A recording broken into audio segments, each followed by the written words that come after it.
you will find yourself, I can't even help myself, Brother Nauman. I can't even help myself. I don't even know. I don't know how to turn the computer off. I don't know what makes me do that every night. I don't know what makes me do this or that. I don't know what makes me go there.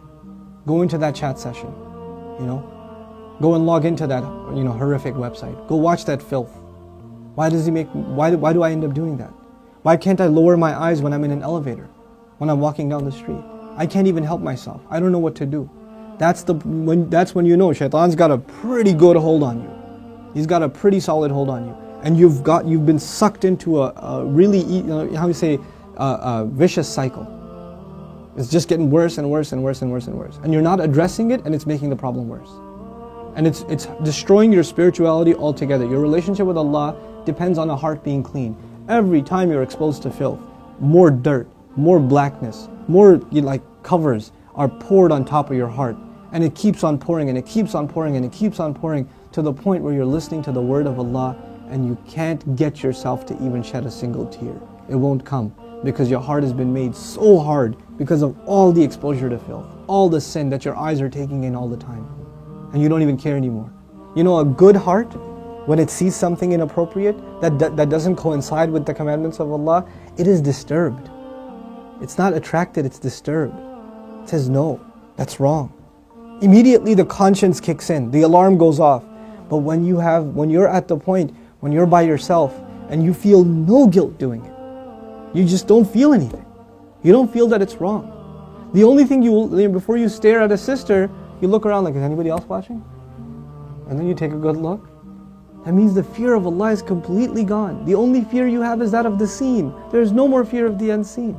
What a horrible spiritual state to be in. Allah says, يَعْلَمُ خَائِنَةَ الْأَعْيُنِ وَمَا تُخْفِي الصُّدُورِ. He knows the stealing of the eyes, that little glance you caught. He knows that one, that little glance you took. What to speak of the stare. And He knows what the chests are hiding. You know why I brought up this particular ayah? Don't even go near zina. إِنَّهُ كَانَ فَاحِشَةً. It has always been considered a lewd, shameless, vulgar act.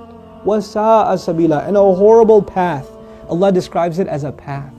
A horrible path. In other words, a path has steps. Right?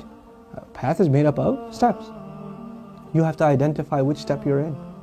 What makes you get into this? And for each of you, there's a process, there's a cycle. You're in a room by yourself. You're after school. You've got a couple of hours before your parents get home. You're among a bunch of friends that don't have any standards. You have to identify what leads you to this sin every time, and you have to cut it in its tracks. You have to stop going down that path. وَسَاءَ سَبِيلًا. What's amazing to me about this ayah, where it's situated. Right after this ayah, Allah says, don't murder people. وَلَا تَقْتُلُوا النَّفْسَ الَّتِي حَرَّمَ اللَّهُ إِلَّا بِالْحَقِّ. Don't kill any person that innocent person, essentially. Allah mentioned this crime first and murder second. Can you think of that? Like, we think of murder as this huge crime, right? But Allah says, when you violate the dignity of a human being, that's fahsha. Looking at a human being in that way is violating your own and their dignity. And when we kill a person, we have violated their physical, their right to life. So there's the spiritual murder, fahsha, and there's the physical murder, qatl. There's two kinds of murder here. So Allah mentions the spiritual murder first. Our standards have gone so low. A movie comes out, you see a couple of trailers, you tell yourself, there's just one bad scene in it, it's okay. It's PG-13, it's not R. What used to be R 10 years ago is now PG-13. What used to be PG-13 is now PG. They put filthy scenes in everything now. And we don't even care about the spiritual price we're paying.